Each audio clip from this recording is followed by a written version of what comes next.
ได้ยินข่าวของงอยควันจับเจ้าชีวิตของผู้เฒ่าบ่มีมือสีสวงใจนกเขาง้อยกิ่งไม้ยืนหมู่นกคู่มาสองตายายทำหน้าลูกบ่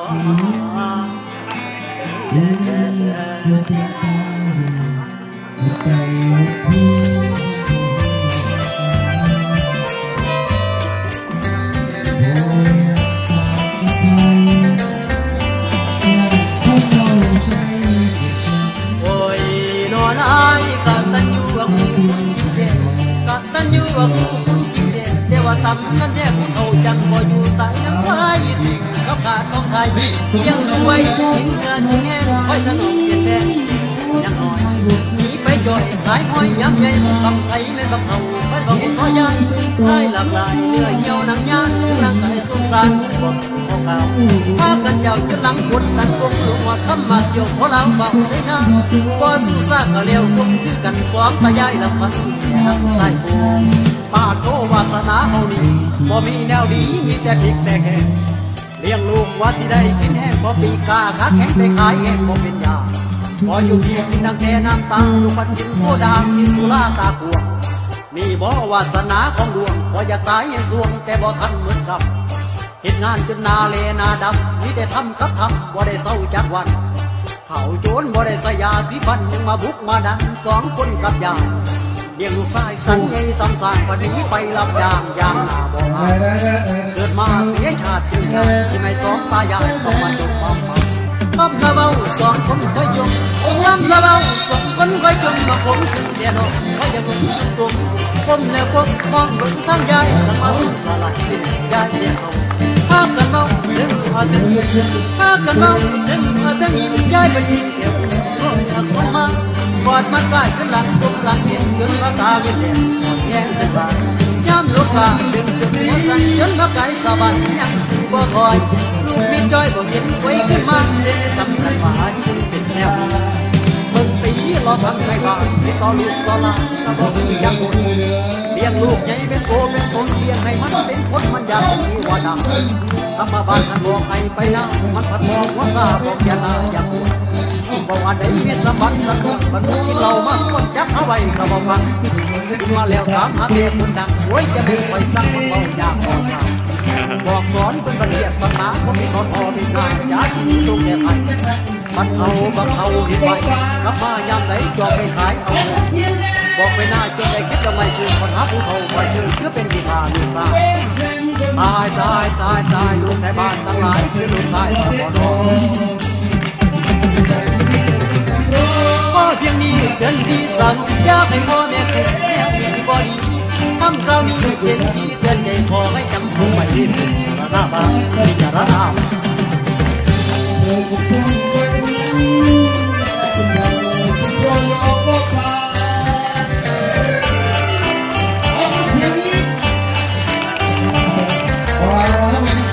ไปคืออีกหนึ่งผม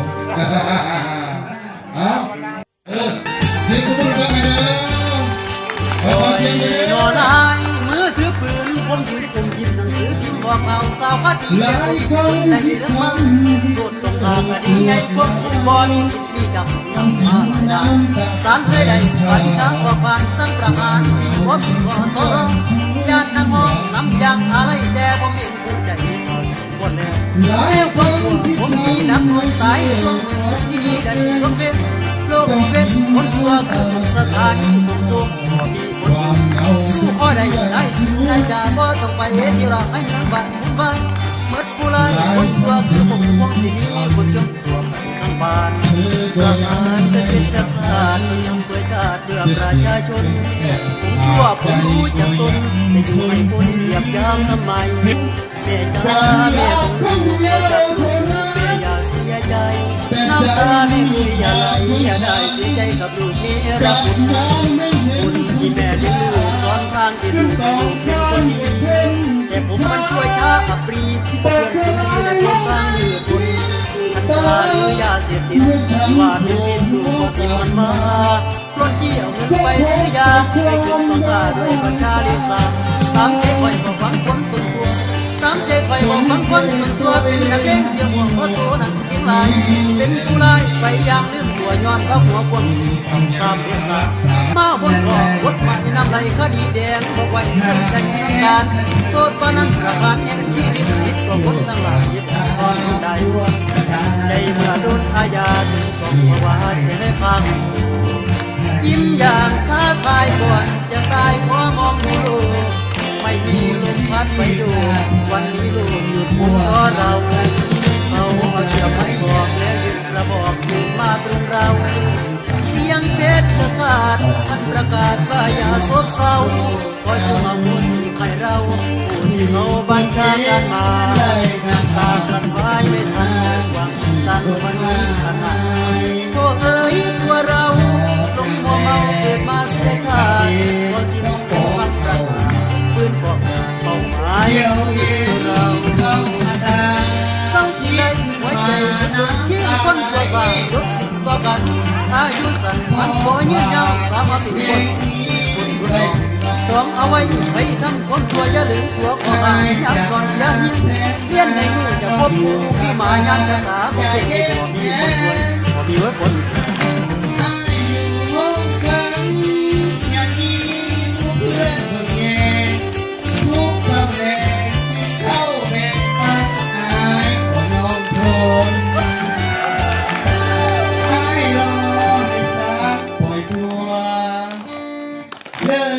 เป็นคนสัวเป็นคนสัวให้เป็นคนดีขอให้น้องเลือดทองรออาย3 ปีอายจบคดี เราได้เอ้ยนายไว้ขอแบ่งเล่า ตุ้มได้แล้วนะ ห้องคอยยืนน้ำลา ผมก็ไม่ ย ธรรมดาเอาละห้องเสียงดีเอาไปอีกเป็นอีกคนหนึ่งเอาของอีกคนหนึ่งครับ เห็นแต่ให้ก็มีแห้งบ่แพงเฮาต้องมีเรื่องแข่งกาย ทำไมซะทำไมซะ